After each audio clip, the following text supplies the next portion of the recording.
Vous avez entendu génial.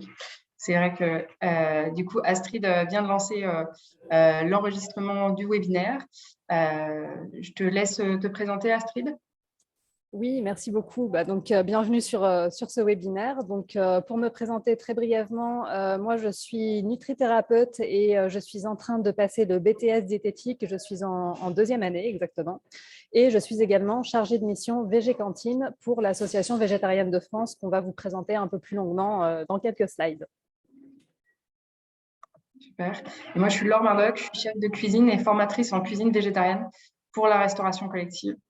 Et pareil, je présenterai plus en profondeur CapVeggie, du coup, l'organisme dont je dépends dans quelques diapositives. Et là, je pense que je laisse la parole du coup à Élodie pour nous présenter l'AVF. Merci beaucoup. Est-ce que vous m'entendez bien? Est-ce que vous pouvez me faire un petit signe? Super, impeccable. Oui, on t'entend. Alors, qu'est-ce que c'est que l'AVF? L'AVF, ça veut dire Association végétarienne de France. C'est une association qui existe depuis 1995 en France, qui a différentes missions. Donc, historiquement, on était vraiment au service de la communauté végé, parce qu'en 1995, c'était assez difficile d'être végétarienne, végétarien. Aujourd'hui, on a pris une mission qui est de plus en plus politique. Donc, la mission qui est définie ici, c'est accompagner la transition individuelle et collective vers une alimentation plus durable, sous-entendu plus végétale. Pour ça, on travaille avec le grand public. Donc, on fait beaucoup de sensibilisation, d'information. Donc, vous voyez par exemple une petite vignette qui correspond à notre revue Virage. C'est une revue trimestrielle qui parle de tous les aspects de l'alimentation végétale. On a une campagne cuisine qui s'appelle 1, 2, 3 Veggie, et puis on a des groupes locaux en région. On travaille aussi beaucoup avec les entreprises, ce qui est très important si on veut faciliter la transition. Donc, vous voyez aussi une petite pastille sur l'écran qui correspond au V-Label. Donc, c'est un label international qui certifie les produits végétariens et véganes. Si vous prenez le TGV, par exemple, vous allez voir que certains des produits sont aussi étiquetés végétariens ou véganes. Donc, c'est aussi un travail qui est mené par notre pôle entreprise. Et puis, on a deux campagnes qui ont un rapport avec les cantines. VG Cantine, comme son nom l'indique, et VG Politique, qui est plus large. Le but de ces deux campagnes, c'est vraiment de favoriser, de stimuler la place de l'alimentation végétarienne et végétale dans la restauration collective et dans la société plus généralement. Alors, je crois que dans la slide suivante, voilà, on détaille un petit peu plus ce que c'est que VG Cantine. Donc, ça nous a semblé très important de développer une campagne cantine. Pourquoi? Parce qu'en fait, quand on met bout à bout tous les repas qui sont pris dans la restauration collective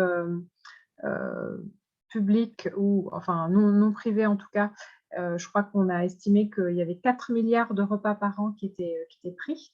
Donc, ça veut dire que même si un seul repas sur 10 est végétarien, on peut réduire vraiment drastiquement la souffrance animale, drastiquement les émissions de gaz à effet de serre et puis les impacts sur les écosystèmes. Donc, c'est un levier extrêmement efficace, mais ça va être présenté dans ce webinaire. Notre objectif, il est double. C'est à la fois de faire changer la loi, de faire changer les politiques. Donc, c'est notre action de plaidoyer qui est déterminante. Mais c'est aussi d'accompagner les acteurs de terrain et les usagers. Pourquoi? Parce qu'en fait, si la loi est ambitieuse, mais que derrière, il y a des difficultés à l'appliquer, qu'il y a des difficultés techniques, eh bien, il n'y a pas de véritable changement et il n'y a pas quelque chose qui peut s'inscrire dans la durée. Voilà, donc on a beaucoup de plaisir à l'AVF à accueillir ce webinaire.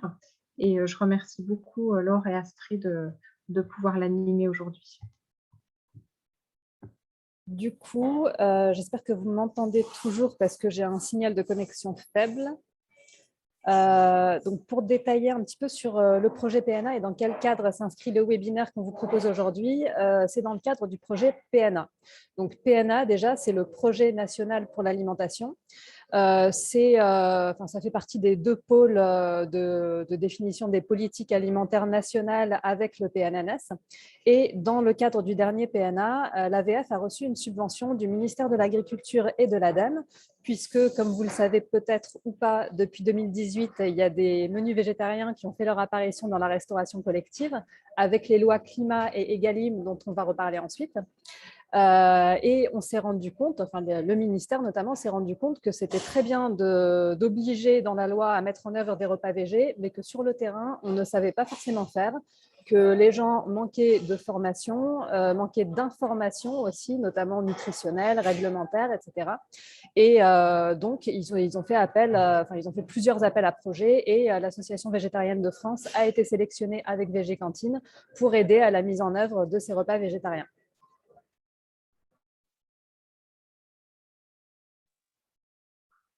Voilà, et de mon côté, en fait, moi, je fais partie de CapVG, du coup, un institut que j'ai fondé, un institut de formation professionnelle à la cuisine végétarienne. Le but, c'est de proposer des formations pratiques pour les professionnels de la restauration collective, donc des formations d'1 ou 2 jours sur place, à distance ou mixte, dont certaines ont été financées par le projet PNA, justement.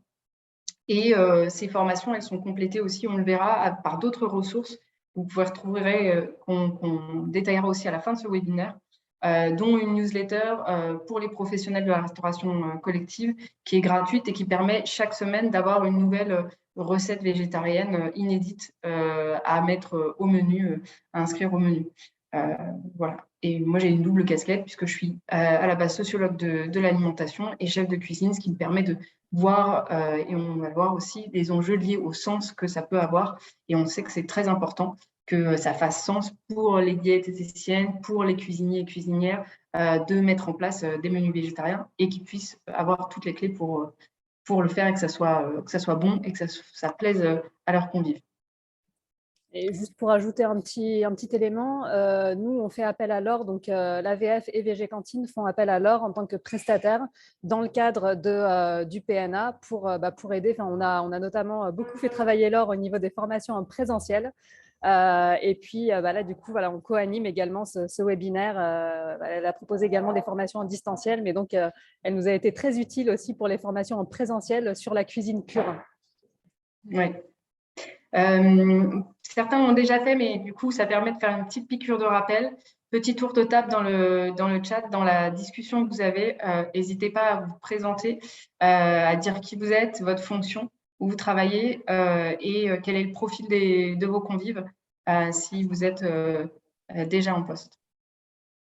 Ça permet à chacun, à chacune de voir et peut-être de faire des liens entre vous. Donc, cette formation, elle a lieu pour vous donner les clés, on le disait, pour comprendre la réglementation des menus végétariens.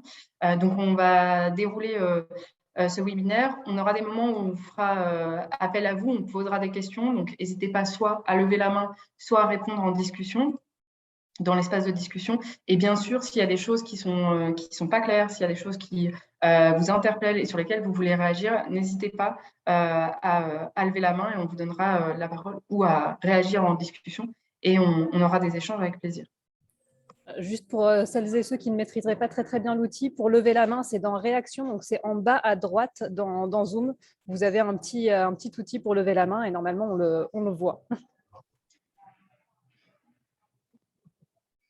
Voilà, juste pour détailler sur la slide précédente, le but de cette formation, c'est vraiment de vous apporter des clés pour mieux comprendre les lois et les réglementations par rapport au menu végétarien dans la restauration collective, parce que ça peut être très confusant parfois entre le GEMRCN, l'arrêté de 2011, les nouvelles lois, etc. Souvent, on n'y comprend rien. Déjà, nous, on doit faire des recherches pour comprendre ce que ça veut dire. Donc, forcément, quand on est chef en restauration collective et qu'on n'a pas que ça à faire, quand on est gestionnaire d'école et qu'on a toute l'école à gérer en plus de la partie restoco, etc., ça peut être un petit peu compliqué de déchiffrer tout ça. Donc, notre but aujourd'hui, c'est d'essayer de vous faire comprendre de façon simple, claire et la plus didactique et agréable possible qu'est-ce que ça dit, de quoi ça parle. Et puis aussi pourquoi est-ce que c'est en place. Exactement. Et du coup, pour détailler un peu le sommaire, on va revenir sur les 2 grandes lois aujourd'hui qui cadrent les menus végétariens, l'introduction des menus végétariens dans la restauration collective, la loi Egalim et la loi Climat et Résilience. Ensuite, on identifiera, après être entré dans le dur, dans les textes, on identifiera l'esprit de ces 2 lois, la logique qui est derrière et du coup qui nous anime. On fera le pas après sur comment on peut maîtriser les enjeux liés à la diversification des protéines comment on peut faire sur le terrain et puis quels sont ces enjeux. Astrid reviendra ensuite pour clarifier vraiment les éléments de confusion et notamment le GEMRCN et l'arrêté de 2011, du coup, pour que tout ça fasse sens. Et enfin, on verra comment certains ont développé du coup des vraies pratiques sur le terrain qui sont exemplaires et qui peuvent inspirer pour aller au-delà du cadre légal et voir comment mettre cette politique en place au niveau local. Donc, je commence par la définition d'un menu végétarien. Donc, on commence par les bases, mais c'est toujours bien de partir avec une culture commune. C'est quoi pour vous un menu végétarien? Donc, la question s'adresse vraiment à vous. Et selon vous, à qui ça s'adresse?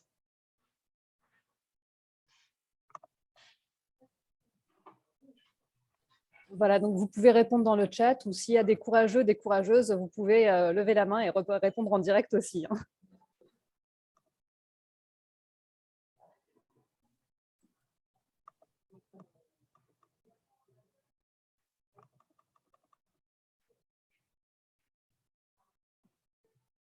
N'hésitez pas, il n'y a pas de mauvaise réponse. De toute façon, allez-y, Catherine.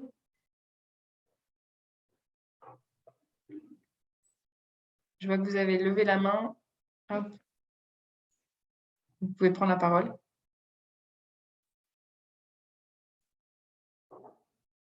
Votre micro est coupé, donc vous pouvez réactiver votre micro si vous le souhaitez. Voilà.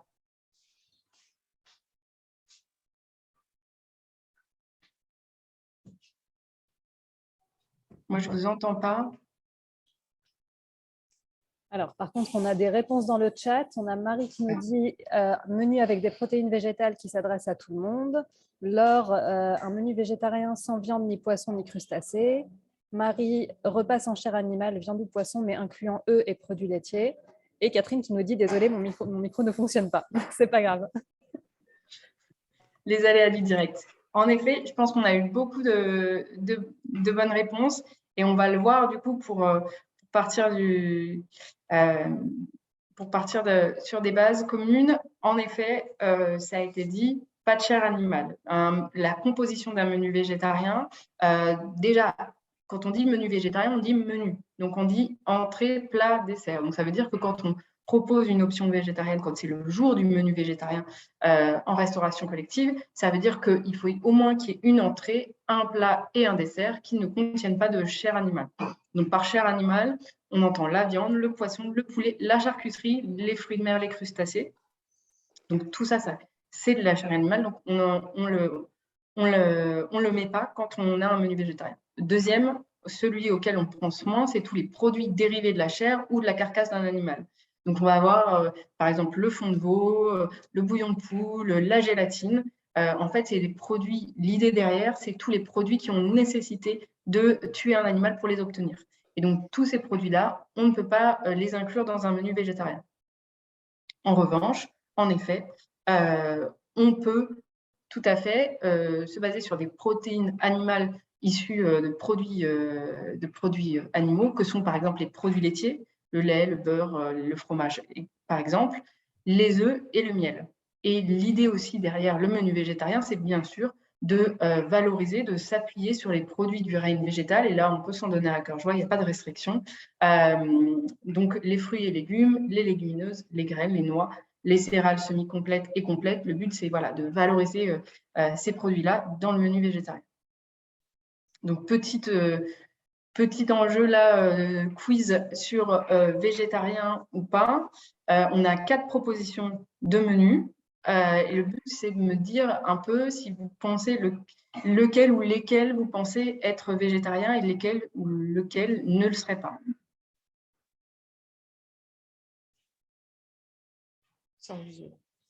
Donc, n'hésitez pas à voilà, ouvrir votre micro. Je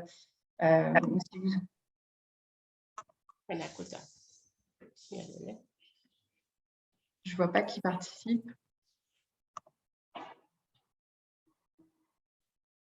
Alors, donc dans le chat, on a Guillaume qui nous dit premier non, les autres oui. Marie qui nous dit 2 et 3 végés. Mélanie menu 2 uniquement, car viande et poisson dans le 1 et 3, j'imagine, et gélatine dans le menu 4. Marie qui nous dit 3 non. Marie qui nous dit 2 et 4.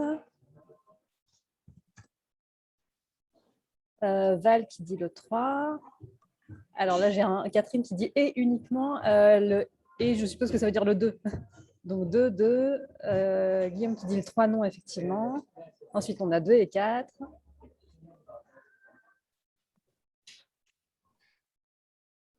Deux et 4.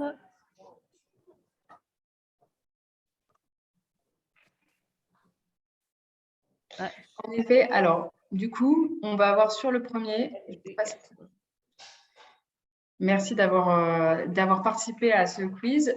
En effet, le premier, parce qu'il y a de la mortadelle, il y a de la charcuterie, donc ce n'est pas un menu végétarien. Le deuxième, c'est considéré comme un menu végétarien. Le troisième, il y en a beaucoup qui l'ont repéré, du coup, brandade de morue, il y a du poisson, donc ce n'est pas un menu végétarien. Et enfin, le dernier, en effet, il y avait, et ça a été mentionné une fois, si la panna cotta, on la colle à l'agar-agar et par la gélatine, ça peut bien être un menu végétarien. Attention toutefois, parce que le risotto, beaucoup de cuisiniers y mettent du bouillon de volaille, alors que si on est dans le cadre d'un menu végétarien, bien sûr, il faut le faire au bouillon de légumes. Le support sera disponible pour vous, donc si vous voulez jouer et l'envoyer à vos collègues pour qu'ils répondent, n'hésitez pas. Donc maintenant qu'on a vu ça, petite question pour vous, est-ce que vous avez l'impression d'être un ou une révolutionnaire quand vous cuisinez végétarien?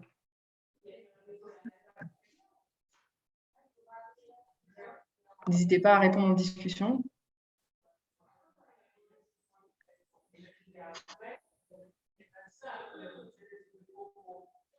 Alors, on a Laetitia qui dit complètement, on en a qui nous disent non, Laure non, Gérald non. Catherine, oui, surtout avec les amis, toujours se justifier. Mélanie, un gros outsider, oui. Marie, plus dans mon entourage proche. Émilie, de moins en moins.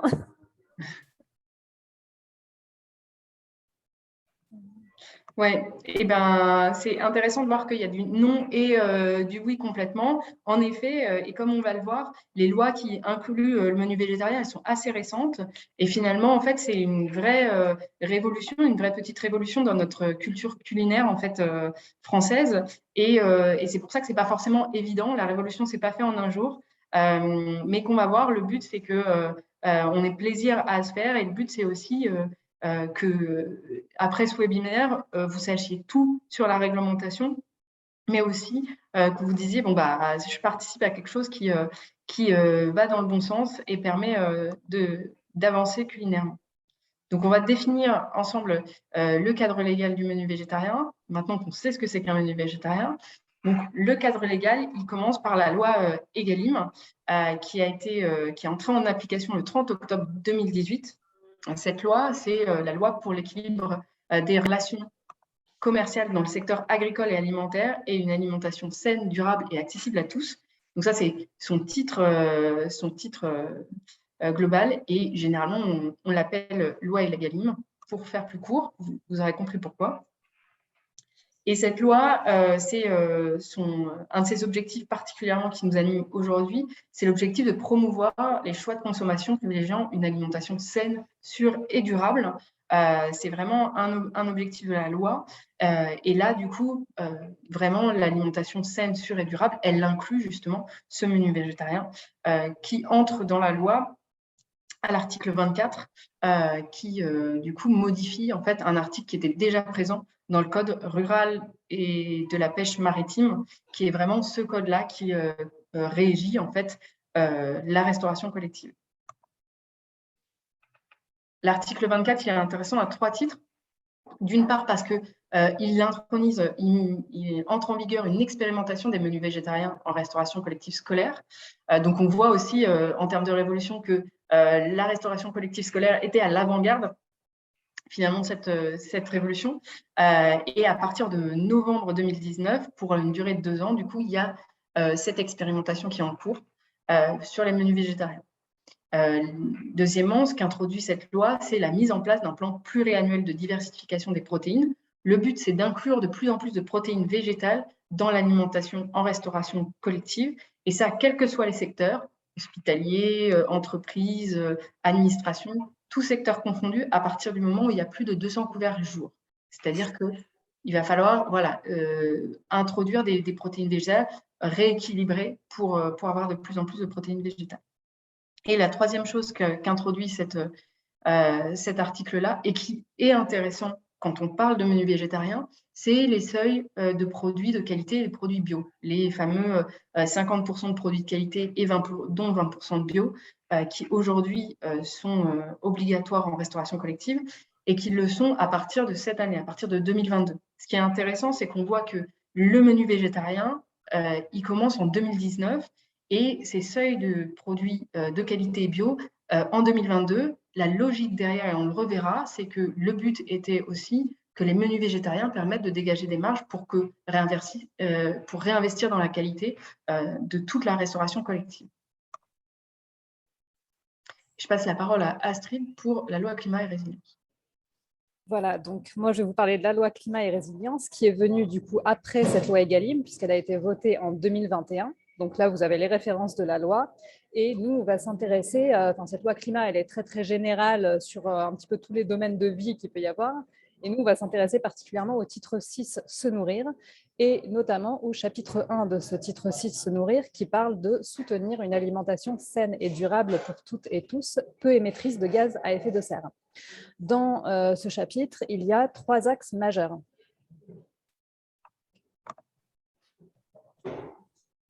Donc, ces 3 axes majeurs, ça parle du menu végétarien hebdomadaire de la loi Egalim qui est entériné. Concrètement, ce que ça veut dire, c'est que la loi Egalim est pérennisée au niveau du menu végétarien. Donc maintenant, proposer un menu végétarien une fois par semaine est obligatoire ad vitam aeternam, c'est-à-dire que ça n'est plus une expérimentation de 2 ans comme avant, mais ça a bien force de loi. Le deuxième axe, c'est l'expérimentation d'une option quotidienne dans les écoles et les collectivités volontaires. Ce que ça veut dire, c'est que si vous travaillez, mettons, dans une école et que vous voulez proposer un choix végétarien quotidien, c'est encouragé par la loi. Il n'y a pas d'obligation, mais c'est encouragé. Et le troisième axe, c'est à partir du 1er janvier 2023, donc très bientôt, il va y avoir l'obligation d'un choix végétarien quotidien dans la restauration collective d'État. Et donc là, on va s'attarder un petit peu sur ce troisième point. Donc voilà, ce troisième point qui dit qu'au plus tard, le 1er janvier 2023, toutes les cantines gérées par l'État et les entreprises publiques nationales devront proposer une option végétarienne quotidienne. Et donc là, moi, je vais vous demander qui est concerné et y a-t-il des exceptions. Donc, on peut passer sur la slide suivante. Vous pouvez répondre dans le chat, à votre avis, quelles sont les structures concernées. Et je vous ai mis même le petit texte de loi, si ça vous aide. Je ne suis pas sûre parce que ça peut être un peu... ça peut porter à confusion, mais voilà, vous avez le petit texte de loi pour vous aider à répondre qui est concerné.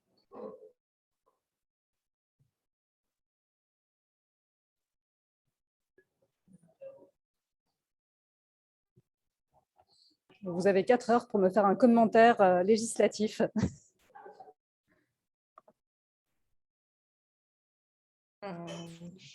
C'est pareil, il n'y a pas de mauvaise réponse, donc vous pouvez vous risquer si jamais.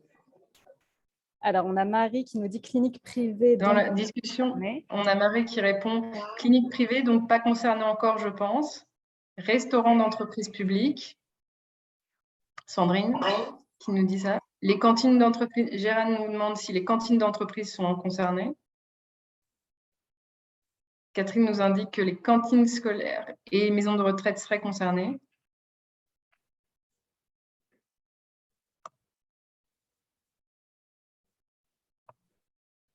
Ok, merci pour vos réponses. Laure qui nous dit restaurant d'entreprise pour l'interrogation. Du coup, on peut continuer et je vais vous donner la réponse, ou en tout cas des éléments de réponse. Alors, les structures qui sont concernées de façon sûre et certaine, ça va être les CROUS, les armées, les prisons et les entreprises publiques type SNCF. Les écoles ne sont pas concernées puisque les écoles sont gérées par les collectivités et non pas par l'État. C'est-à-dire que les écoles maternelles et primaires sont gérées par la commune, donc par la mairie. Les collèges sont gérés par le département, au niveau de la restauration, je parle, et les lycées sont gérés par la région et non pas par l'État. Donc voilà, elles ne font pas partie de cette loi climat et elles rentrent dans le cadre, les écoles, de l'expérimentation de l'option VG quotidienne. Donc c'est-à-dire que si on veut, on peut proposer un choix végétarien tous les jours, mais il n'y a pas d'obligation. Et ensuite, les hôpitaux, je les ai mis à part parce que, en fait, il y a une vraie question qui se pose là-dessus. Tout simplement parce que, on s'est vraiment pris la tête avec l'or pour savoir si ça rentrait dans ce cadre-là ou pas. Mais en fait, on n'a pas de réponse établie à vous donner et on a l'impression que même au niveau de la DGL, donc de la Direction générale de l'alimentation, ils sont encore un petit peu dans le flou par rapport à ça et donc il faudra attendre un décret d'application pour savoir s'ils sont vraiment concernés là-dessus. J'ai vu qu'il y avait des messages dans le chat, donc je vais juste y répondre. Gérald qui nous dit la SNCF est une société anonyme depuis 2020. Oui, mais elle est détenue à plus de 50% par l'État. Donc, ça en fait une entreprise publique. Ensuite, j'ai vu les maisons de retraite. Les maisons de retraite, en fait, tout ce qui est médico-social, hôpital, etc., ça rentre dans le cadre des hôpitaux. Donc, pour l'instant, voilà, on est un peu dans le flou. Je vais regarder s'il y avait eu d'autres propositions auxquelles je suis en mesure de répondre.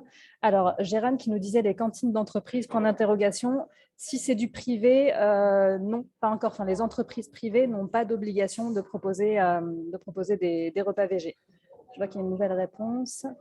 Marie qui nous dit, pour moi, hôpitaux non concernés car fonction publique hospitalière et pas fonction publique d'État. Oui, justement, c'est pour ça qu'on a eu une grosse interrogation là-dessus. Mais en fait, on a trouvé tout et n'importe quoi. C'est-à-dire que Laure a trouvé là dernièrement qu'ils sont dans une certaine mesure gérés par l'État et en plus, ils ont une mission de service public.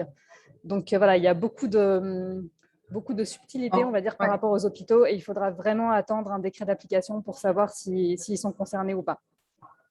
C'est ça. Et en fait, on attend en fait ces clarifications-là, notamment parce que les établissements publics d'État sont concernés. Or, les hôpitaux seraient potentiellement des établissements publics d'État, même si les fonctionnaires, en effet, dépendent de la fonction publique hospitalière et non la fonction publique d'État. Voilà, donc en gros, pour le reste, c'est très clair. Pour les hôpitaux, c'est un vrai casse-tête pour l'instant. Donc, voilà, on attend. Et petite subtilité où je posais la question avant, du coup, si on peut juste revenir sur les slides précédentes, je posais la question en gros qui est concerné et sur la slide d'encore avant. Et voilà, y a-t-il des exceptions ? En fait, on parle d'options végétariennes quotidiennes. Donc, concrètement, les options, ça concerne les restaurants qui proposent plusieurs options, forcément, donc type self-service ou voilà, plusieurs plats. Ce qui veut dire que quand il y a un menu unique proposé, il n'y a pas d'obligation non plus à proposer des repas végétariens, mais il y a évidemment la possibilité de le faire. Et voilà, du coup, on peut passer sur la suite. Alors, super. Et du coup, maintenant qu'on a vu les textes, en tout cas les deux principaux textes, et on verra la suite des textes, Astrid reviendra sur ensuite l'arrêté de 2011 et le GMRCN, on peut passer sur l'esprit de la loi, comprendre en gros ce qui est en jeu. En fait, ce qui est intéressant aussi, c'est par rapport à ces textes, finalement, ces textes, qu'est-ce qu'ils disent en filigrane ? Ils reconnaissent le rôle majeur de la restauration collective dans la transition écologique. Ils disent la transition écologique, c'est une nécessité. Or, on ne peut pas la faire. Val, si vous pouvez couper votre micro, s'il vous plaît. D'accord. Merci. Donc, ils disent en effet que la transition écologique, on ne pourra pas la faire sans la restauration collective. Et ce, parce que la restauration collective a un double impact majeur, d'une part sur notre modèle agricole et d'autre part sur nos comportements alimentaires. Sur le modèle agricole, en fait, le principe de base, c'est que plus en fait, la restauration collective, par ses achats, va demander des protéines végétales, plus du coup, on va en cultiver des protéines végétales. Et ce qui est intéressant, c'est que ça va d'une part valoriser notre terroir végétal. Aujourd'hui, en France, on cultive des légumineuses. On vous a mis une carte juste à côté et encore qui n'est pas à jour parce que de plus en plus d'agriculteurs en cultivent, mais on a un vrai terroir végétal extraordinaire avec des labels de qualité sur des légumineuses, etc. Or, à part en Vendée, qui vraiment connaît la mogette, c'est une question qu'on se pose. Donc, c'est un vrai défi aussi en termes de culture culière de diffuser ça pour tout le monde dans la restauration collective. D'une part, ça permet la préservation de la biodiversité puisque ça permet de cultiver des variétés qu'on n'avait pas l'habitude de cultiver. Ça a un intérêt agronomique génial, en fait, les légumineuses, qui est que la légumineuse, les lentilles, les pois chiches, etc., fixent l'azote dans le sol. Leur plante, en fait, permet de fixer l'azote dans le sol. Or, l'azote, c'est le principe actif des engrais chimiques. Donc, qu'est-ce que ça veut dire? Ça veut dire que quand on met des lentilles, quand on est cuistot, on est diététicienne ou gestionnaire, quand on met des lentilles dans l'assiette, ça veut dire qu'au bout de la chaîne, c'est un agriculteur qui, pour les mêmes rendements, a besoin de moins d'engrais chimiques. Donc, ça, c'est super intéressant aussi parce que si on veut revaloriser nos sols, et il faut en mettre. Et enfin, bien sûr, vu qu'on en cultive aussi, c'est aussi un soutien parce que ça permet aussi d'avoir des meilleurs revenus pour les agriculteurs qui cultivent ces variétés. Cette loi, la loi Egalim, elle fait vraiment le lien entre alimentation et agriculture. Le but de diversifier les sources de protéines dans tout secteur de la restauration collective confondue, c'est d'atteindre en fait les recommandations du PNNS, du Programme national nutrition santé, dont on vous parlera pas mal dans ce webinaire, et d'atteindre au moins 2 objectifs: manger des légumes secs, donc des légumineuses, minimum 2 fois par semaine, et manger des céréales complètes 1 fois par jour. Et enfin, le deuxième objectif, c'est aussi de renforcer la souveraineté alimentaire. Et là, en fait, c'est l'articulation entre les lois qu'on a vues, qui concernent le menu végétarien, et le plan de protéines végétales qui est à l'œuvre en France et qui vise en fait à nous rendre plus indépendants en France en termes de protéines, notamment de protéines végétales liées à l'alimentation humaine, une partie aussi pour l'alimentation animale, mais le but aussi, c'est de favoriser les protéines végétales pour les humains et de favoriser notamment la culture des légumes secs, puisque là, on vise à doubler la surface occupée par les légumineuses d'ici 10 ans, donc d'ici 2030. Pardon. Le deuxième impact, donc on l'a vu, c'est un impact sur le modèle agricole qu'on veut, le secteur agricole, et puis c'est aussi un impact énorme sur nos comportements alimentaires. Parce que quand on mange en restauration collective, bien sûr, on va manger ce qu'il y a. S'il n'y a pas d'offre végétarienne, on ne peut pas forcément manger végétarien. Par contre, si on y a une option végétarienne qui est gourmande, pleine de couleurs, qui donne envie, qu'on soit végétarien ou pas, en fait, ça va influencer nos repas puisqu'on va manger avec plaisir. Deuxièmement, c'est aussi un cadre où on transmet la cuisine populaire française. C'est la référence de la cuisine populaire française, c'est ici qu'elle se fait pour bon nombre de convives.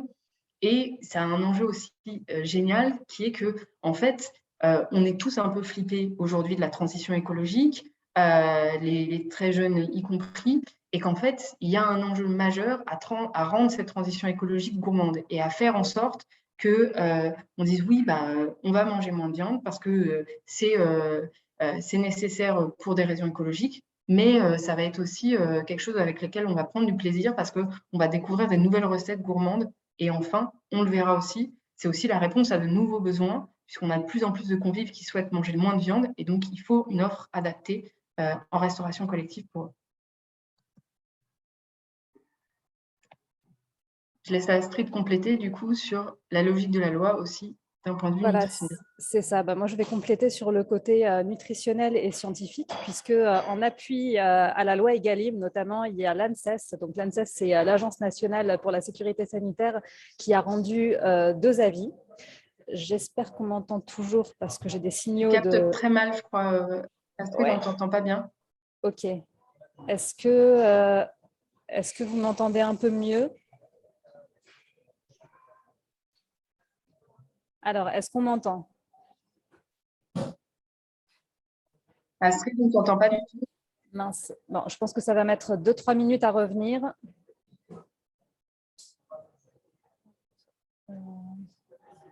Alors, est-ce que vous m'entendez? 1, 2, 1, 2. Est-ce qu'on m'entend? Alors, est-ce que ça va mieux? Est-ce que vous m'entendez? On t'entend très mal, Astrid. Mince. Alors, attends. Ça coupe beaucoup. 1, 2, 1, 2. Est-ce que vous m'entendez? Non, ça coupe beaucoup. Oui, là, on t'entend. Ok, super. Moi, Bon, je je t'entends. reprends. Alors, Ouais, est-ce ça coupe, que... Mince. Dans le bon, je vais chat... continuer sur cette slide, Ouais. du coup, et Astrid, quand tu pourras, tu reprendras. Donc, en effet, en fait, là, c'est les recommandations de l'ANSES, donc l'agence de référence en France. Ouais, là, on t'entend. Ok, super. Bon, je reprends. Je crois On qu'il t'entend plus. y avait un Si. décalage. Alors, est-ce que vous me réentendez correctement?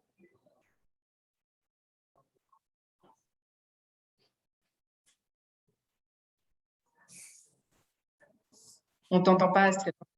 On Ok, n'entend bon, pas, c'est super Laure, haché. Laure, je te laisse continuer là-dessus Je- et puis je vais essayer de reprendre dans 2-3 minutes, ça devrait revenir.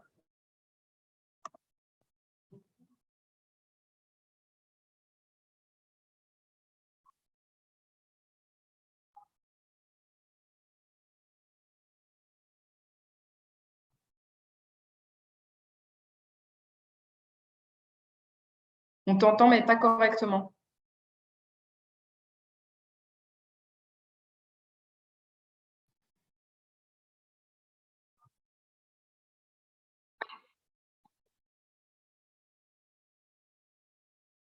Ok. Et donc, comme je disais, du coup, c'est l'ANSES qui a publié 2 avis. Le premier avis, il indique que dans le cadre du menu végétarien hebdomadaire en restauration collective scolaire, il faut bien essayer de prendre en compte l'intérêt des apports en légumineuses et en céréales complètes, parce que d'après des études qui ont été menées sur le terrain, en fait, la proposition végétarienne hebdomadaire, elle était surtout centrée sur les œufs et le fromage. Or, voilà, il y a des intérêts nutritionnels majeurs à mettre plus de protéines végétales dans les assiettes, notamment des légumineuses et de céréales complètes. Et puis, le deuxième avis qu'elle rend, c'est de dire qu'il n'est pas pertinent, au vu des études nutritionnelles, de proposer une fréquence maximale de tels menus. Donc, ça veut dire qu'il est tout à fait possible d'avoir une option végétarienne quotidienne, y compris dans la restauration collective scolaire, ce qui se fait de plus en plus. Et du coup, ça va dans ce sens de menus végétariens complètement équilibrés pour tous les âges de la vie. Alors, j'essaye de reprendre la main. Est-ce que vous m'entendez mieux là? Oui. Ok, bon, je continue. Donc, merci beaucoup Laure d'avoir pris le relais. Donc, pour résumer les avis de l'ANSES qui ont été donnés, que vous avez vus précédemment, la logique de la loi, c'est déjà de dire que les collectivités peuvent proposer autant de menus végétariens qu'elles le souhaitent. Ensuite, qu'il faut faire attention à ne pas remplacer toute la viande et le poisson uniquement par des produits laitiers et des œufs, parce que ça n'aurait aucun intérêt nutritionnel de faire ça. On verra ensuite tous les bienfaits que peuvent apporter les fibres et puis les fibres qui font partie des sources de protéines végétales ainsi que de nombreux vitamines et minéraux et qu'on ne retrouve pas dans les produits laitiers et dans les œufs. Et donc, on veille à privilégier les légumineuses et les céréales complètes comme source de protéines dans les repas végétariens. On va voir maintenant pourquoi et comment diversifier les sources de protéines. Du coup, on va passer un peu sur les différents impacts que peut avoir cette diversification des protéines et surtout les bienfaits que ça peut apporter. Donc, le premier impact, c'est l'impact écologique. Et en fait, ce qui est intéressant de voir, c'est sur cette diapositive, vous voyez différents éco-gestes à titre individuel qu'on peut mettre en place. Et en fait, c'est une étude qui montre que, en fait, sur tous les éco-gestes qu'on peut mettre à titre individuel en place, celui qui a le plus d'impact pour réduire les émissions totales de CO2 par personne et par an, c'est en fait de manger végétarien.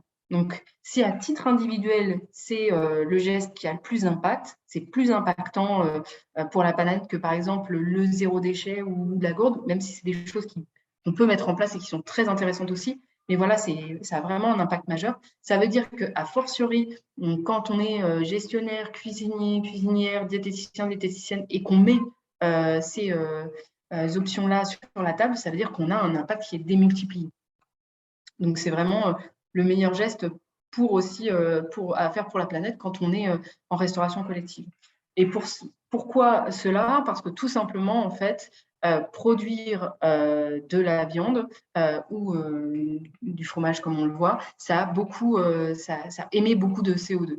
Là, vous avez un graphique qui représente par kilo de production équivalente, en fait, les émissions de CO2 émises par aliment. Ce que dit ce graphique, c'est que les produits issus des animaux ou les produits avec de la chair animale sont beaucoup plus émetteurs de CO2, donc beaucoup plus polluants que les autres produits. Pourquoi? Parce qu'il faut produire des céréales d'abord pour pouvoir produire, pouvoir nourrir les animaux qui ensuite finissent dans les assiettes. Et pourquoi aussi le bœuf et le fromage sont plus polluants? Et bien parce que le bœuf, les vaches émettent du méthane dans l'air et donc ça participe à la pollution. Pour donner une image beaucoup plus visuelle par rapport à ce graphique-là, c'est que si vous avez un restaurant collectif qui pendant un an produit 1000 couverts chaque jour et que 25% de la production et du taux de prise sont sur un menu végétal, ça veut dire que vous économisez par an le même poids en CO2 que 46 allers-retours Paris-New York.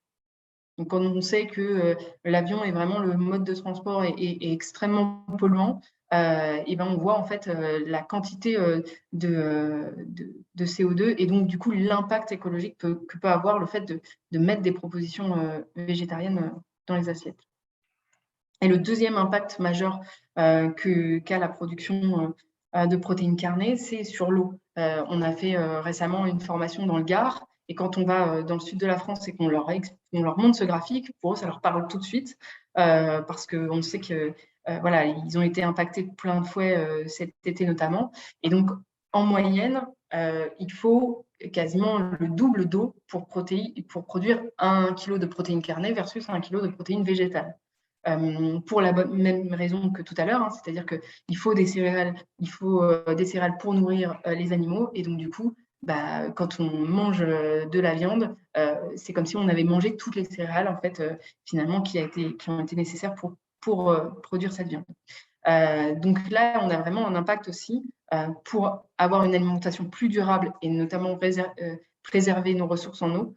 Il faut aller vers une alimentation plus végétale et donc proposer ces options-là plus fréquemment en restauration collective. Et je laisse Astrid enchaîner sur l'impact économique.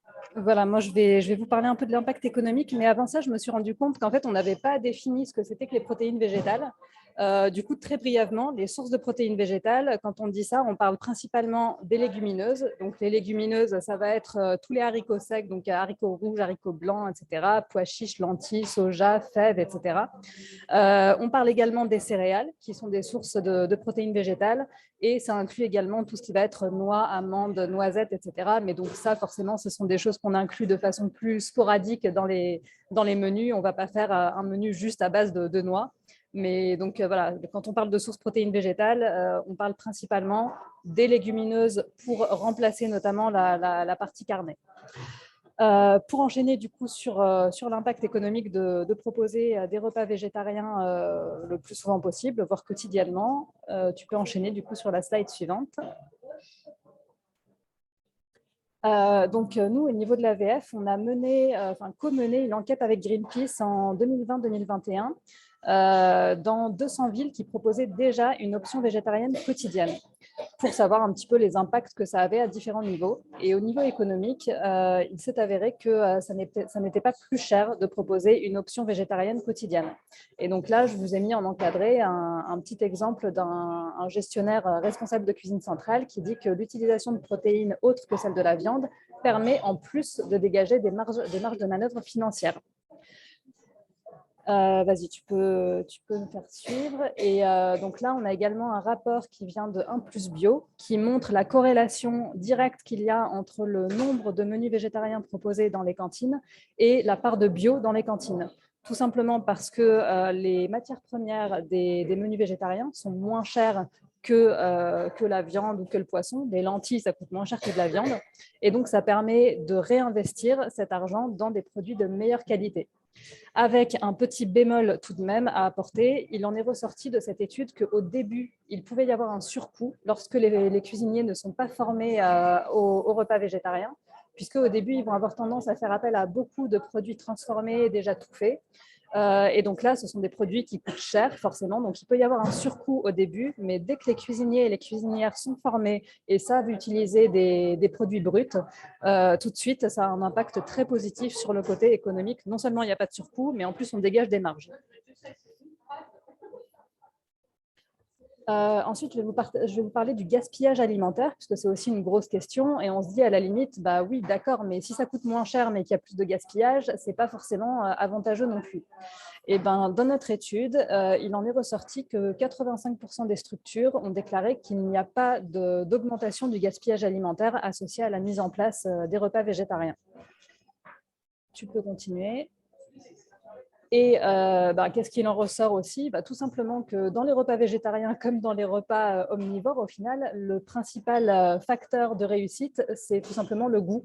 C'est-à-dire que si on propose des repas végés qui sont bons, ils ne sont pas plus rejetés que des repas omnivores qui sont bons. Sachant que Guillaume, tout à l'heure dans le chat, avait dit quelque chose de très juste, c'est que voilà, le simple terme végétarien, des fois, peut provoquer un certain rejet de la part des parents et des élèves. Après, effectivement, je pense qu'il y a un vrai travail à faire sur la mise en place, et notamment quand on a affaire à des enfants assez jeunes qui n'ont pas l'habitude de manger des légumineuses, il peut y avoir, ça peut être très bénéfique de leur proposer des petits jeux, des ateliers, etc., ou pour les plus grands, de leur expliquer tout simplement l'intérêt des sources de protéines végétales.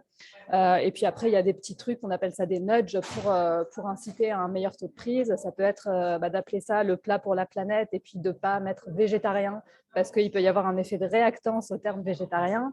Ça peut être de mettre l'option végétarienne en premier à la chaîne et pas en dernier parce que du coup, voilà, ça provoque plus d'envie de prendre ce plat-là.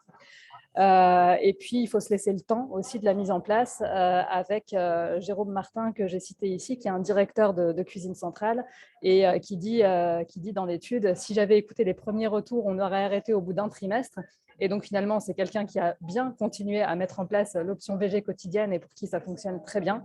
Mais donc, comme c'est une nouveauté, forcément, il faut laisser le temps au temps et il faut laisser le temps aux usagers et aux usagères de se faire à ces nouveaux usages. Concernant juste les nudges dont tu parlais, Astrid, je vous invite à regarder si ça vous intéresse, un webinaire qu'on avait fait dans le cadre de VG Cantine qui s'appelle Adapter son offre végétarienne pour augmenter le taux de prise.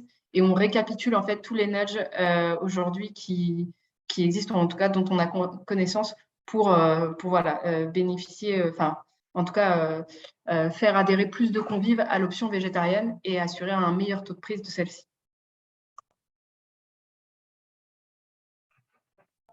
Voilà, donc pour résumer un petit peu sur les enjeux économiques des options et des repas végétariens en restauration collective, donc on a déjà vu la baisse du coût moyen par repas et l'augmentation de la part de bio ou autres produits de qualité. Ça permet également une augmentation de la fréquentation parce qu'il y a certains convives qui peuvent être exclus de la restauration collective tant qu'il n'y a pas de repas végétarien. Donc ça peut être aussi bien des parents, des enfants végés, que des familles où les personnes mangent halal et du coup, ils ne veulent pas mettre les enfants à la cantine les jours où les repas contiennent de la viande. Ça permet de faire revenir toutes ces personnes dans la restauration collective. Ensuite, on va enchaîner sur l'intérêt nutritionnel d'offrir des repas, une offre plus végétale dans la restauration collective. Et donc là, je vous laisse participer un peu dans le chat et me dire à votre avis quel est l'intérêt nutritionnel de cette offre plus végétale.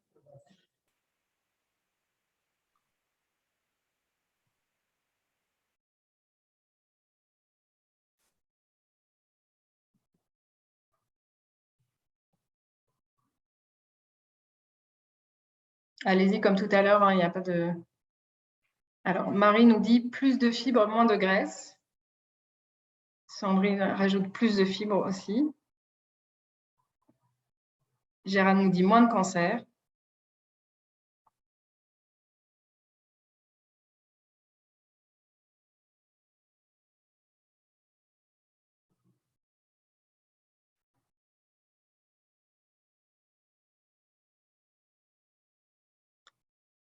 Catherine nous indique moins de viande de mauvaise qualité.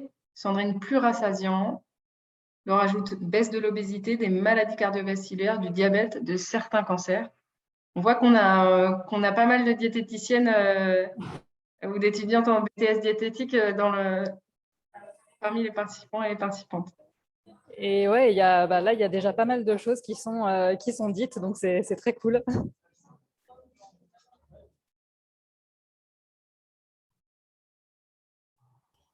Et du coup, on peut enchaîner. Merci pour vos réponses. Et effectivement, vous êtes plutôt bien renseignés. Puisque déjà, il faut savoir que les viandes rouges transformées, et notamment les charcuteries, sont désormais reconnues comme des cancérogènes avérés.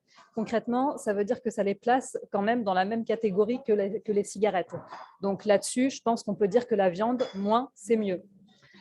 Ensuite, ouais, voilà, tu peux continuer. Ensuite, effectivement, vous êtes pas mal à avoir répondu les fibres. Et effectivement, les fibres, on peut dire que ce sont des super nutriments. Les fibres, ce sont des nutriments qui ne sont pas digérés, mais pourtant, ce sont des nutriments essentiels, puisque on sait désormais qu'une alimentation riche en fibres protège contre les risques de diabète, d'obésité, de maladies digestives et cardiovasculaires. Et en France, comme dans tous les pays occidentaux, au final, la consommation de fibres est bien inférieure aux recommandations. Donc, les sources de protéines végétales, qui sont aussi des sources de fibres, permettent d'augmenter la consommation de fibres. Et ça permet du coup de se rapprocher au mieux des dernières recommandations du PNNS de 2019, donc PNNS, Programme National Nutrition Santé, qui contient dans ces lignes le fait d'augmenter la consommation de fruits, légumes, légumineuses, comme on l'a vu tout à l'heure, minimum 2 fois par semaine, et féculents complets, minimum 1 fois par jour, avec comme objectif un meilleur apport en fibres, vitamines et minéraux, et de réduire la consommation de viande rouge transformée, charcuterie, afin de réduire, comme vous l'avez dit pour plusieurs d'entre vous, les apports en graisses saturées, en graisses trans et les risques qui y sont associés.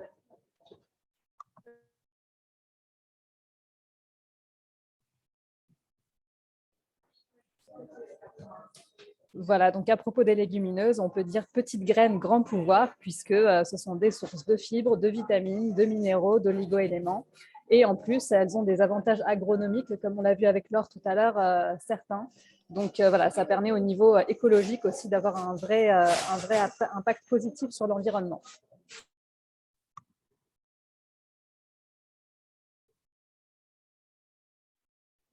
Tout de suite, je vais enchaîner avec les éléments de confusion, puisque donc là, pour l'instant, on a vu les lois qui ont été votées ces dernières années pour favoriser les repas végétariens, mais il y a également des textes qui amènent beaucoup de confusion et qui font que certaines personnes pensent qu'il n'est parfois pas possible de proposer des repas végétariens.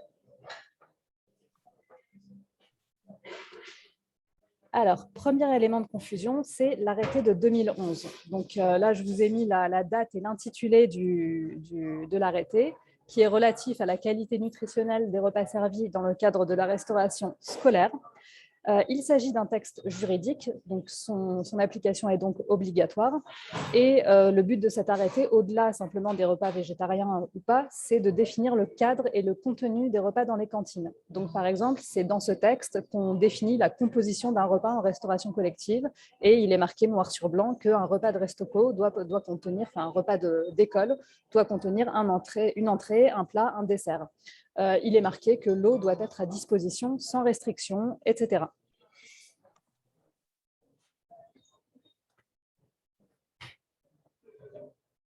Et donc, dans cet arrêté de 2011, il y a l'annexe 1 qui définit une fréquence de présentation des plats et des aliments. Et nous, ce qui va nous intéresser, c'est qu'il est marqué dans cette annexe qu'il doit y avoir au moins 4 repas sur 20 repas successifs qui contiennent de la viande et au moins 4 repas sur 20 repas successifs qui contiennent du poisson. On prend comme référence 20 repas successifs, puisque en gros, ça fait un mois de repas. Donc ça, un mois, c'est pour les cantines qui fonctionnent sur 5 jours. Pour les cantines qui fonctionnent sur 4 jours, ça fait un petit peu plus. Mais donc voilà, globalement, c'est sur un mois et c'est toujours sur 20 repas successifs que ça se calcule. Tu peux passer.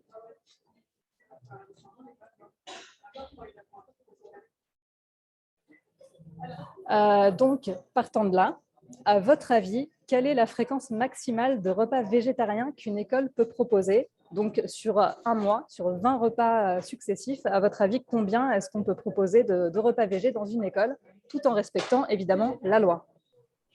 Je vous laisse répondre dans le chat. Désolée, je vous fais faire des maths.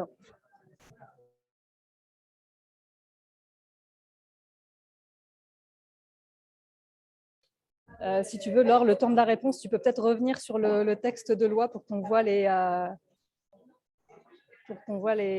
dispositions. Également. Oui. On a plusieurs 12. Également. J'aurais dit 12.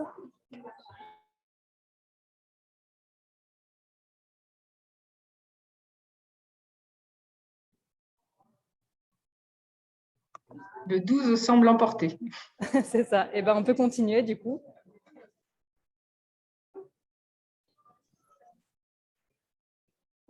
Ah, on a Laure qui dit j'aurais dit moins. Et ben, effectivement, la majorité a raison pour le coup. Quand on compte que sur 20 repas, seuls 8 repas doivent contenir de la viande ou du poisson, donc 4 de la viande, 4 du poisson, ça veut dire qu'on peut donc proposer 12 repas entièrement végétariens sur les 20. Et petite subtilité, quand on a une option, donc c'est-à-dire quand on a plusieurs choix de repas, on a le droit de proposer évidemment une option végétarienne quotidienne. La seule obligation qu'il y a, c'est que sur ces options, sur ces choix, il faut qu'il y ait 4 fois de la viande sur 20 repas et 4 fois du poisson. Mais donc, rien n'empêche de proposer une option végétarienne quotidienne. Et quand on est sur un menu unique, on a le droit de proposer 12 fois des repas entièrement végétariens.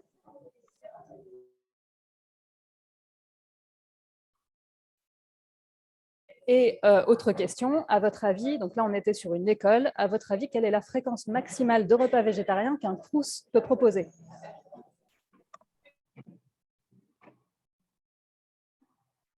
Gérard nous demande dans le chat, alors la décision de la ville de Grenoble est hors la loi? Alors non, pas du tout. La ville de Grenoble, elle propose toujours des options. Elle propose des options avec viande, poisson et des options végétariennes. Simplement, ce qu'a fait la ville de Grenoble, c'est qu'elle a fait de l'option végétarienne l'option par défaut. C'est-à-dire que si les parents ne disent rien, l'enfant est inscrit automatiquement à l'option végétarienne. S'ils choisissent l'option végétarienne, c'est végétarien. Et il faut qu'ils cochent en fait une croix pour choisir l'option avec viande, poisson tous les jours. Enfin, tous les jours ou pas d'ailleurs, je ne sais pas.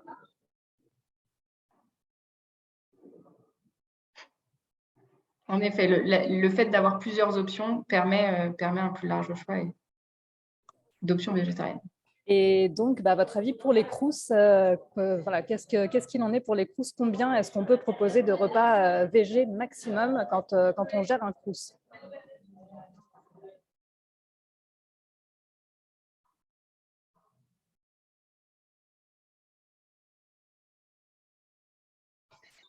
Catherine nous propose tous les jours grâce à l'option et Gérard nous dit 20 sur 20.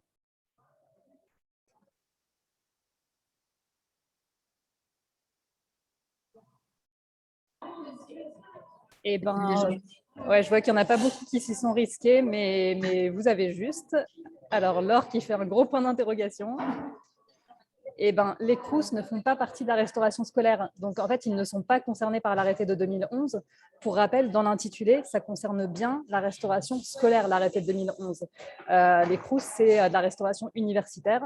Donc, il n'y a pas de maximum, de quota maximum, ni à proposer de repas végétariens, ni de fréquence minimum pour proposer de la viande et du poisson.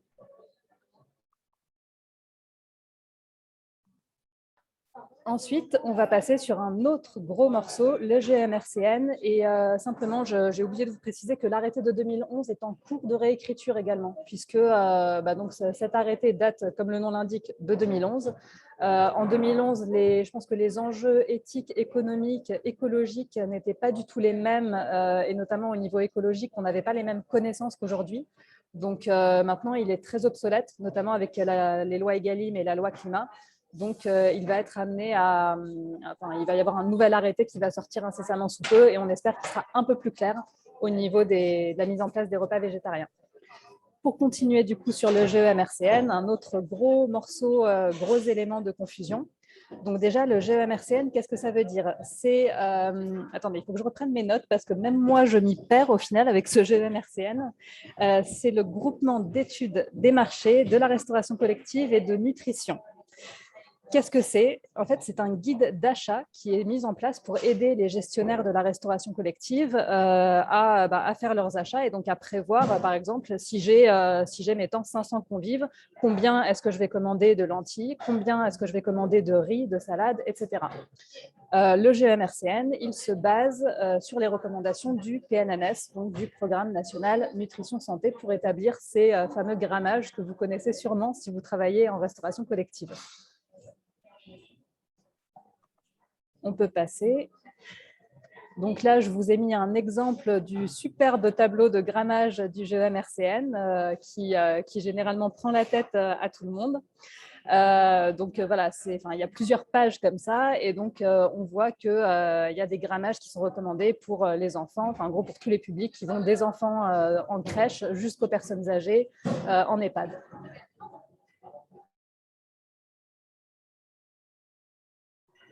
Maintenant, voyons les limites du GEMRCN. D'abord, le GEMRCN, c'est un guide d'achat. Donc, comme le nom l'indique, en fait, ça n'a pas de valeur juridique. Ça n'est pas un texte de loi, ça n'est pas un décret, ça n'est pas un arrêté. Donc, il n'y a pas d'obligation de respecter le GEMRCN. Le seul petit bémol à ça, là où il y a une obligation de le respecter, c'est quand on a passé un contrat avec un prestataire. Donc, par exemple, je suis une école et j'ai passé un contrat avec Sodexo ou avec Nurest. Si dans le contrat, il y a marqué que le prestataire doit respecter les grammages du GEMRCN, dans ce cas, ça a une valeur contractuelle. Ce n'est pas une valeur juridique, légale à proprement parler, c'est une valeur contractuelle. Ensuite, au niveau des limites du GEMRCN, la dernière révision de ce texte date de 2015. Or, le dernier programme national nutrition santé, où on voit par exemple l'importance d'augmenter les fruits et légumes, les légumineuses, etc., date de 2019. Donc, ce qui veut dire que le dernier GEMRCN ne prend pas en compte les dernières recommandations de santé.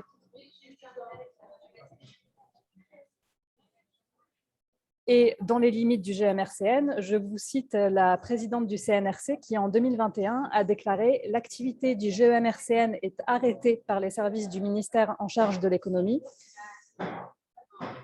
car ces recommandations n'ont pas été consensuelles par le passé si l'on considère notamment les critiques ciblant les grammages et le risque de gaspillage alimentaire. Donc concrètement, ça veut dire qu'il est un peu suspendu le GEMRCN. On va voir que ça ne veut pas dire qu'on ne peut plus l'utiliser du tout, mais il faut bien être conscient et consciente que ça n'a pas valeur de loi. Et on peut continuer d'ailleurs.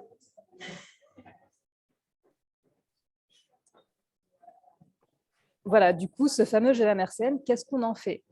Comme je disais, évidemment, il peut toujours être utilisé, mais il faut bien se dire que ça n'a qu'une valeur indicative, ça n'a pas force d'obligation, et il est évidemment à adapter à la réalité du terrain. C'est-à-dire que même hors menu VG, si dans le grammage du GEMRCN, il y a marqué qu'il faut 30 grammes de salade pour tel public, mais que vous vous rendez compte qu'il y a énormément de gaspillage et que du coup, vous décidez de commander uniquement 20 grammes de salade par personne et par jour, il n'y a pas la police du GEMRCN qui va venir vous mettre en prison.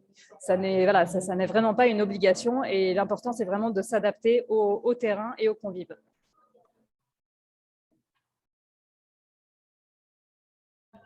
Et maintenant, on va voir un petit peu ce qui se passe au-delà simplement du cadre légal et quels sont les enjeux du coup de proposer des repas végétariens. Pour ça, on va parler de l'égalité d'accès à un service public et de justice sociale parmi les enjeux de société qui sont soulevés par ces menus végétariens.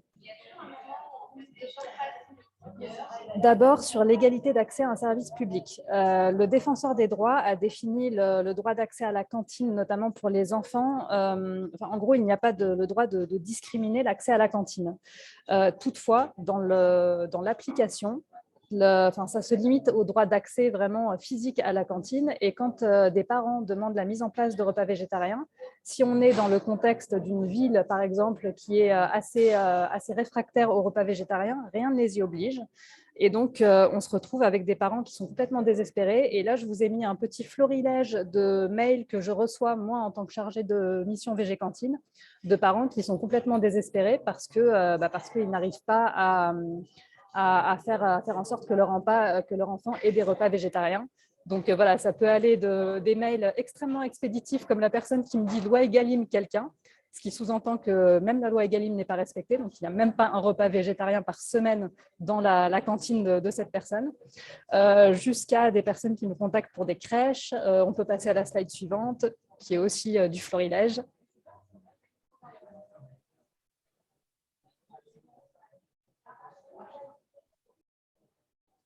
Vas-y, tu peux passer à la suivante.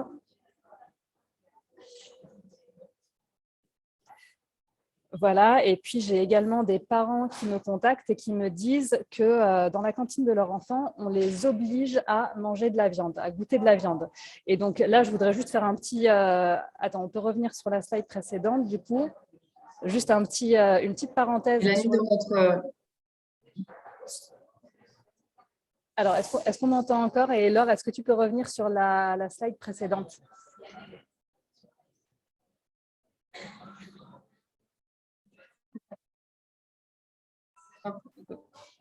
Je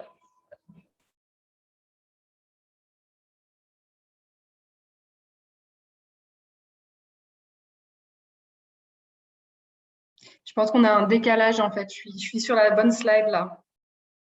Oui, je pense qu'on est décalé, mais là, c'est bon, j'ai la bonne slide, du coup. Oui, c'est ça. Du coup, voilà, je reviens un petit peu sur le côté, ces mails que je reçois d'écoles qui forcent les enfants à manger de la viande. Juste, il faut savoir que c'est illégal. Il y avait eu une décision du tribunal de Melun en 2017 qui dit que voilà, il est parfaitement illégal d'obliger un enfant à manger de la viande et que si jamais il y a de la viande qui est servie dans l'assiette à l'enfant, il faut l'aider à trier son assiette. Et là, on peut passer du coup sur la slide suivante. Mélanie, dans les commentaires, nous dit… Ouais, Mélanie, dans les commentaires, nous dit ici le repas végétarien de la semaine dernière était des pâtes au thon.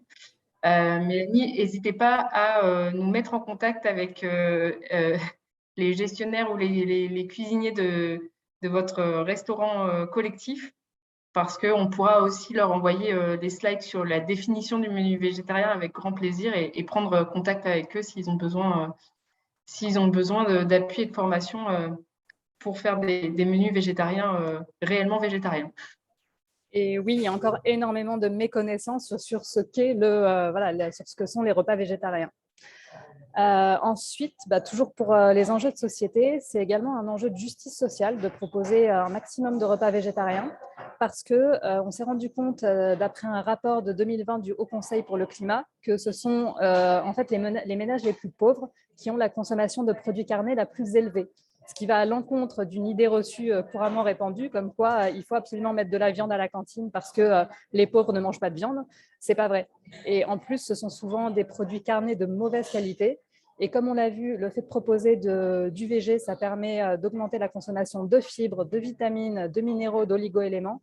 Donc, c'est un vrai enjeu de justice sociale et de santé publique au final, de proposer un maximum de repas végé.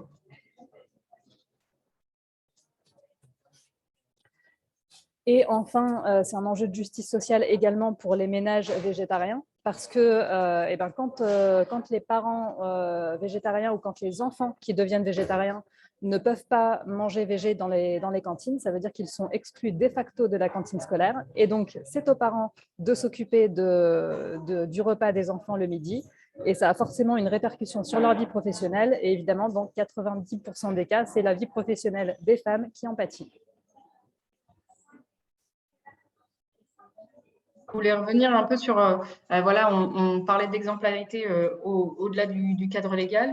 et sur aussi l'exemple de Montpellier qui met en place 4 menus différents. Et vous allez voir comment la cuisine végétarienne peut répondre à plusieurs enjeux à ce niveau-là. À Montpellier, en fait, il y a 4 menus, un menu standard, un menu sans viande, un menu sans porc et un menu végétarien. Et pour des raisons pratiques et d'exécution, en fait, la cuisine centrale et la collectivité a décidé chaque jour de mettre en production uniquement deux plats différents.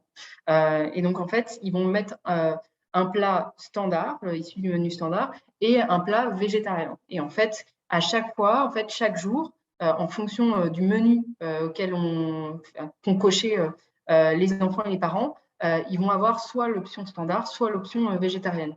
Imaginons un jour, c'est du bœuf à la cantine, et ben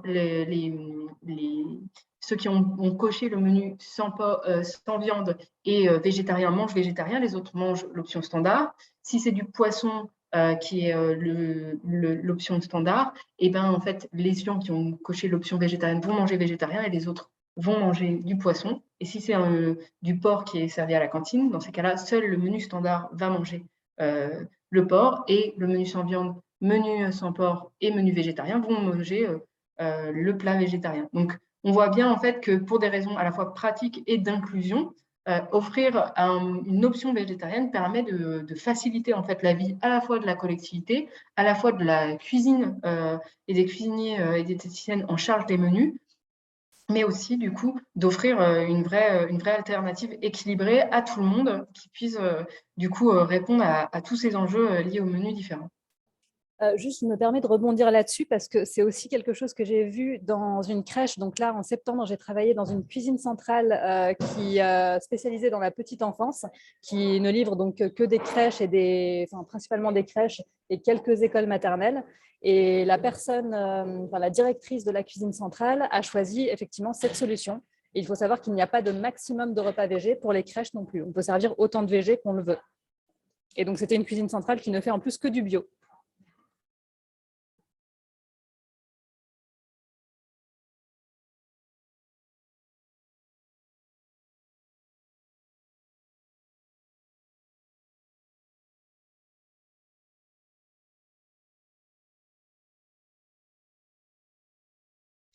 On entend mal, Astrid.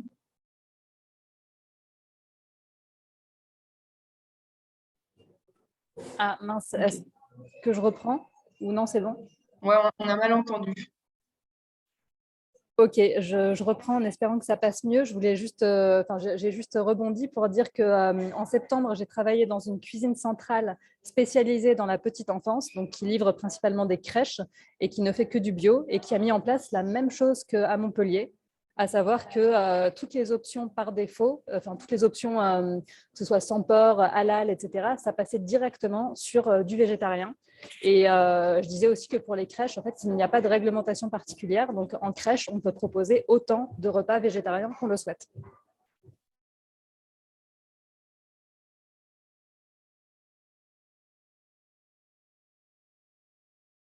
Oui, tout à fait.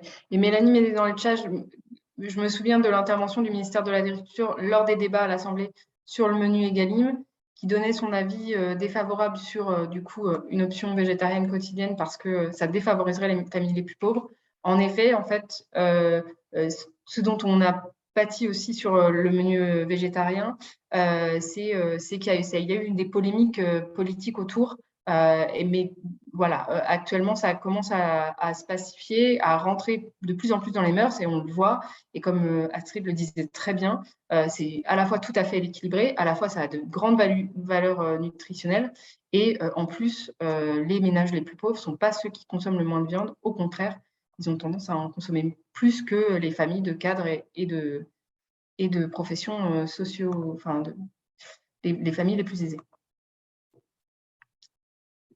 Ce qui est intéressant, en fait, au-delà du coup de ces exemples, on a parlé d'égalité d'accès aux services publics, de justice sociale.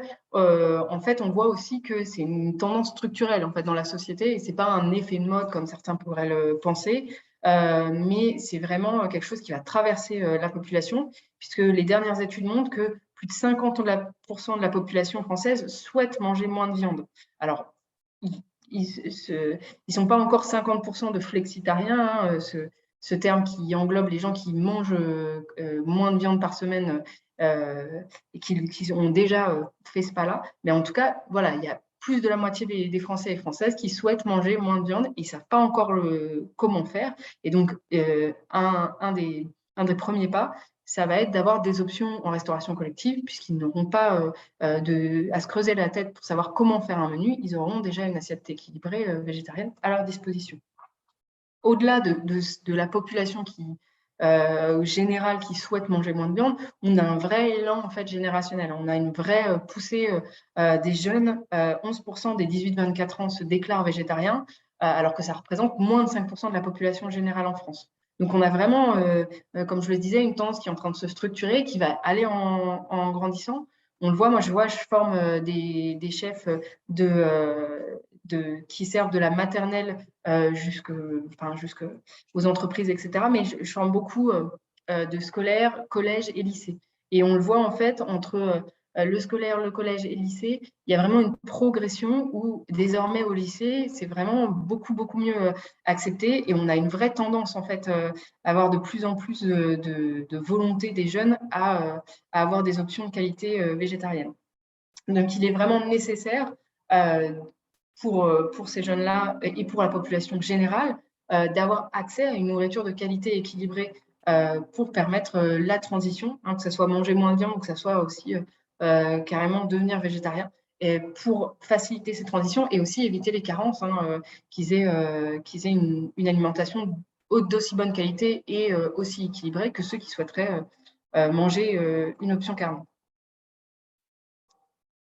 En conclusion, du coup, on va revenir sur les lois et réglementations. Astrid. Voilà, c'est ça. Donc on vous a fait le petit résumé des épisodes précédents, comme dans une bonne série, n'est-ce pas?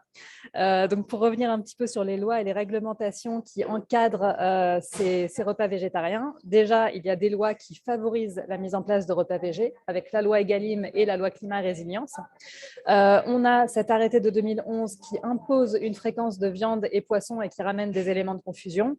Et on a le GEMRCN qui, je le rappelle, n'est pas une loi, mais est juste un guide d'achat qui encadre la restauration collective.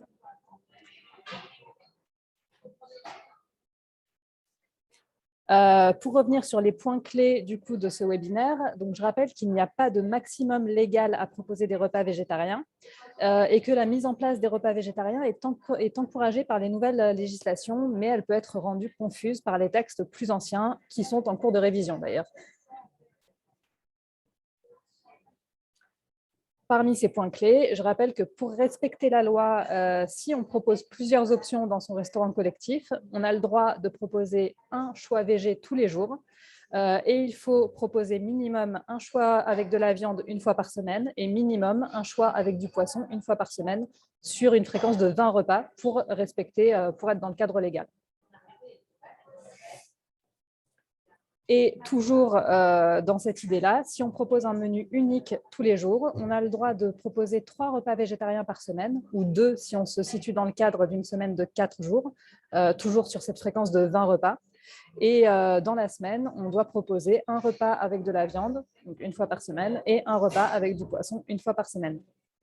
Donc ça, c'est le maximum qu'on peut faire en termes de repas végés. Ensuite, pour terminer, vous pouvez nous donner un petit peu votre avis sur, selon vous, comment va évoluer la loi envers les menus végétariens dans les 5 prochaines années. Donc là, vous avez le droit de rêver grand.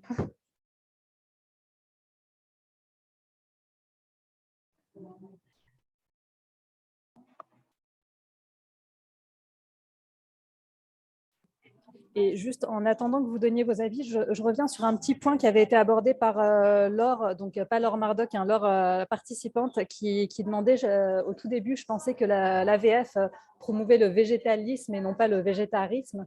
Pour donner quelques éléments de réponse, au niveau de la réglementation en restauration collective, il est obligatoire de proposer un produit laitier par repas. Donc, sachant que le produit laitier, évidemment, ce n'est pas forcément de faire un gratin à la crème ou de faire un gratin avec du fromage. On peut tout à fait proposer des plats qui sont végétaliens. Par contre, ça veut dire qu'il faut proposer, non pas imposer aux convives, mais proposer un yaourt à la fin du repas ou une portion de fromage, etc.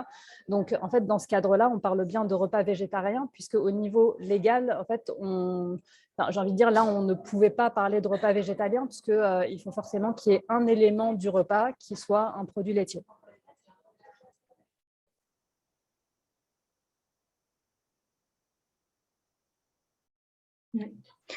Et pour rebondir à ça, dans les formations qu'on fait en présentiel, dans le cadre du coup du projet qui a été financé par le PNA, moi avec les cuisiniers, je mets en place, je les fais travailler et mettre en production des recettes 100% végétales. D'une part parce que ça leur fait découvrir plein de choses, et puis c'est très, très intéressant en termes de créativité et pour les transferts de savoir-faire. Parce que ça ne sert à rien que leur apprennent à faire une béchamel classique, ils le savent par cœur. Ramener de la gourmandise en mettant du fromage, en mettant de la crème, du beurre, etc. Généralement, ils savent faire. Par contre, dès qu'on sort de ce cadre-là, souvent, ils ont moins de repères. Et donc, du coup, c'est ça qui va être intéressant. Donc, il y a il y a un vrai enjeu, en tout cas, dans les formations qu'on fait, et notamment les webinaires qu'on a fait dans ce cadre-là avec VG Cantine, avec l'AVF, voilà, à vraiment avoir toute la palette du règne végétal qui s'exprime dans les menus végétariens et aller au-delà du coup de ce qu'on a dit, des valeurs sûres que les cuisiniers connaissent avec faire des omelettes ou faire des gratins, etc., qui peuvent être aussi des options végétariennes, mais qui sont plus classiques et qui mettent moins en avant le règne végétal. Et là, du coup, on a eu pas mal de réponses dans le chat. Donc là, par exemple, je vois On rêve grand, un menu journalier obligatoire dans les cantines scolaires et les crèches. On espère que l'option végétalienne soit obligatoire, que les menus carnés soient exceptionnels. Je descends. Réussir à enlever l'obligation des produits laitiers, une option quotidienne obligatoire pour tous les restaurants collectifs et l'arrêt de l'obligation d'ajouter des produits laitiers. Voilà, on a pas mal de choses. Option 100% végétale partout.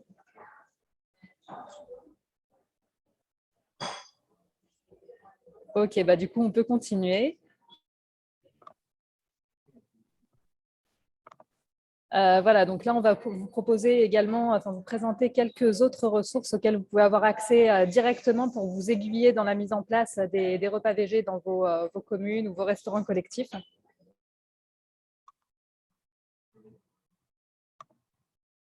Les premières ressources qu'on peut vous proposer, c'est alors premièrement, donc à droite de cette diapositive, vous voyez un petit encadré qui fait référence à un site internet qui est macantine.gouv.fr qui héberge une plateforme en fait sur laquelle il y a une évaluation nationale en ce moment sur la loi Egalim et notamment au-delà de la loi Egalim aussi sur l'expérimentation d'une option végétarienne quotidienne dans les cantines. Et donc ça, c'est très important aussi qu'il y ait beaucoup de participants pour montrer comment il y a des endroits où ça marche et où c'est plébiscité et où ça va vraiment dans le bon sens. Et puis, il y a 2 guides qui peuvent vous servir. Le premier sur le plan pluriannuel de diversification des sources de protéines, où là, vous allez avoir des recettes et aussi, du coup, pour ceux qui n'étaient pas, les restaurants collectifs qui n'étaient pas concernés, qui n'étaient pas scolaires et donc pas concernés par le menu végétarien hebdomadaire, qui peuvent avoir plein d'options pour augmenter les sources de protéines végétales dans leur menu. Et le deuxième guide qui concerne les menus végétariens en milieu scolaire. Mais là encore, il y a des recettes. Donc, ceux qui ne sont pas forcément qu'en milieu scolaire peuvent s'en inspirer, bien évidemment. C'est des ressources mises à disposition du coup par le ministère de l'Agriculture qui sont disponibles pour tous. Et Astrid, je te laisse présenter du coup les ressources. Ouais. Oui, et juste, je me rends compte que nous, en fait, on n'a pas dit ce que nous, on voyait pour les 5 prochaines années au niveau législatif. Alors juste, donc moi, personnellement, je ne suis pas sûre que la loi évolue énormément dans les 5 prochaines années. Par contre, je pense que ce qui serait très bien, c'est que ce soit mieux encadré et qu'il y ait une vraie mise en place des repas végétariens dans la restauration collective, autant au niveau de la loi Egalim que de la loi climat, qu'on s'assure que ce soit mis en place correctement.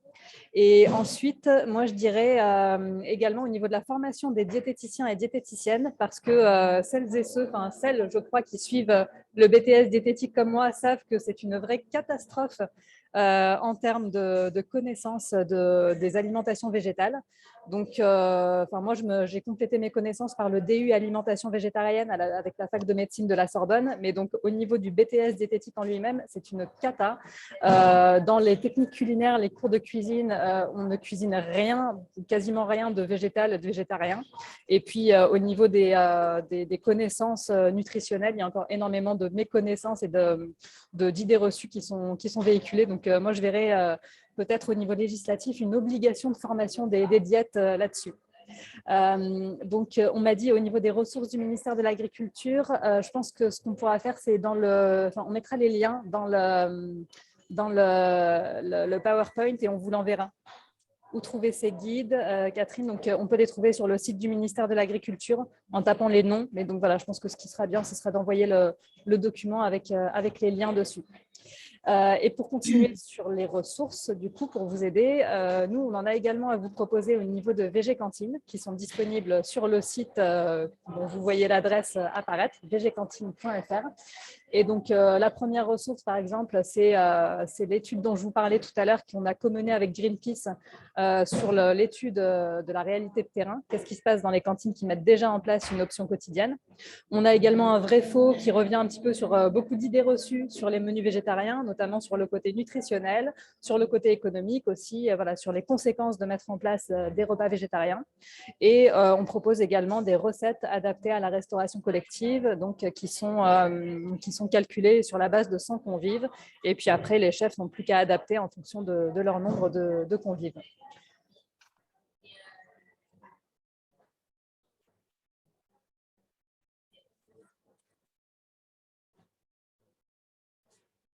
J'avais désactivé mon micro, pardon. Une autre ressource qu'on peut vous proposer, c'est que sur le site de Assiette Végétale, qui est une autre association qui promeut les menus végétariens en restauration collective, on édite une newsletter réservée aux professionnels de la restauration collective qui est gratuite et sur lesquelles en fait on édite chaque mois une nouvelle recette inédite 100% végétale à destination de la restauration collective, du coup avec des grammages et une fiche technique qui est prête à l'emploi et destinée à la restauration collective. Ça, c'est des exemples de fiches recettes qu'on a déjà publiées et qui sont disponibles si vous inscrivez.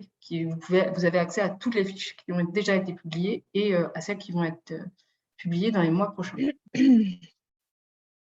On vous mettra, pareil, le lien dans le support pour que vous puissiez y aller.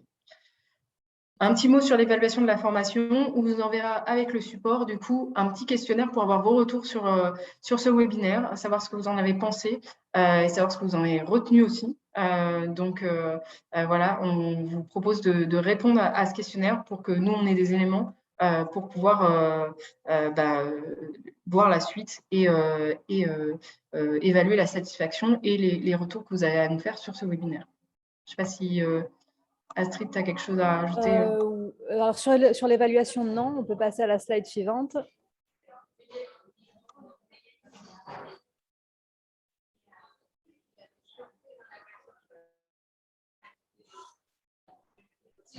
Alors, je ne sais pas si vous m'entendez encore. Voilà, donc... Pour le mot de la fin, du coup, on peut laisser, vu que Élodie, vous avez introduit le webinaire, je vous propose de le conclure. Oui, merci beaucoup à Laure et Astrid. C'est un tout petit mot pour dire que voilà, on espère que ça a répondu à vos questions. On a compris qu'il y avait un public qui était assez diversifié, avec à la fois un public professionnel.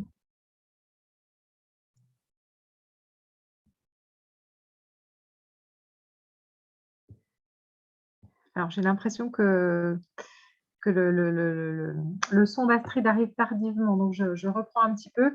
Voilà, je pense qu'il y avait à la fois un public un peu plus militant et un public professionnel. On est tout à fait, comment dire, disponible pour répondre aux attentes de la communauté VG, que ce soit les parents d'élèves, que ce soit les élus. Donc, je pense qu'on va vous réécrire dans ce sens-là. Et au sein de la campagne VG Cantine, on vous propose justement de prévoir des temps destinés à des publics spécifiques. Donc, ça peut être les parents, ça peut être les élus, ça peut être ensuite les acteurs professionnels un peu plus engagés. Donc, vraiment, on garde le contact avec vous.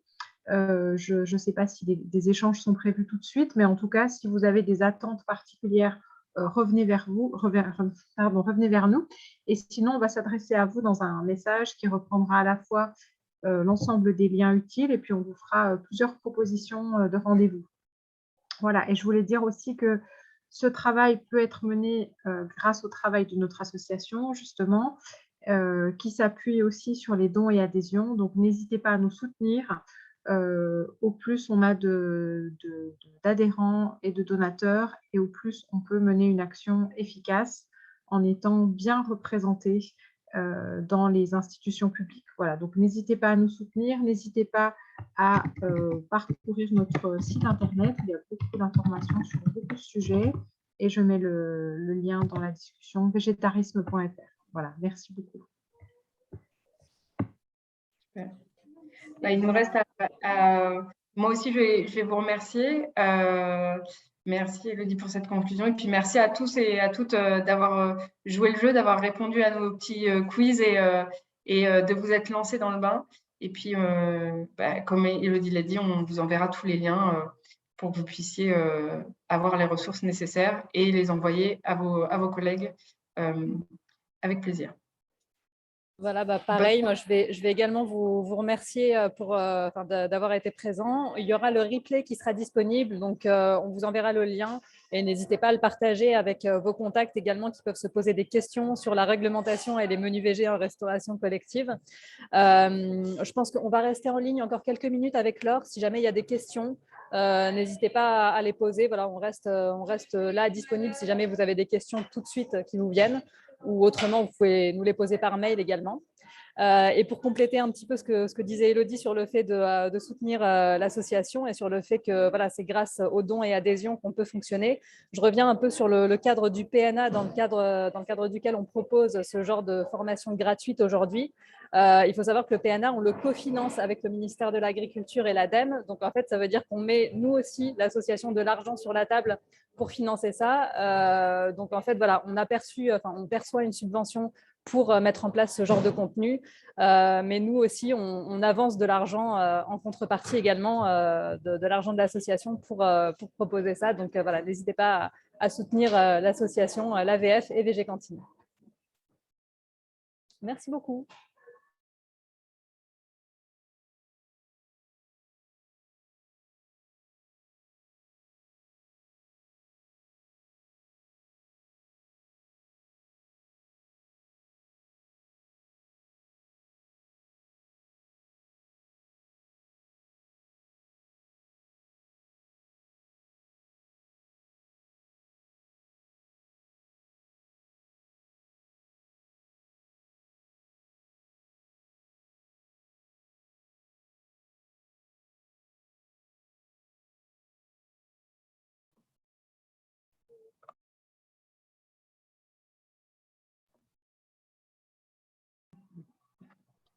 Astrid, on peut peut-être arrêter l'enregistrement ici?